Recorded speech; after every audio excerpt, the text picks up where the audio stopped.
તો તમારા સમસ્ત પૂર્વજોને વંદન કરવાના. એવું કહેવાય કે પૂજન કરવું હોય ને તે પૂજન આપણા ઘરમાં કરવું હોય ને તો કદાચ એની અંદર પણ દેવતાઓ કરતાં પણ વધારે આપણા પિતૃઓના આશીર્વાદની જરૂર પડે. ત્યારે આજના દિવસે જો આની અંદર બેસવા માટેની બુદ્ધિ આપણી જો કામ કરી હોય ને કે ના અમારે પૂજામાં બેસવું છે અને બેસી અને એ સંકલ્પ પરિપૂર્ણ થયો ને તો એવું સમજવું કે આપણા પિતૃઓના આશીર્વાદ આપણને પ્રાપ્ત થયા છે. તો પરમાત્માને પ્રાર્થના કરીએ, આપણા પિતૃઓને યાદ કરીએ કે આપની કૃપા થકી આપના દિવસે અમે આ પ્રતિષ્ઠા જેવા યજ્ઞની અંદર બિરાજમાન થયા છે.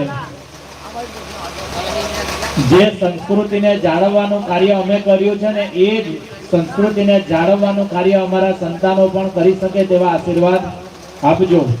આપણા પિતૃઓનું મનમાં સ્મરણ કરવાનું.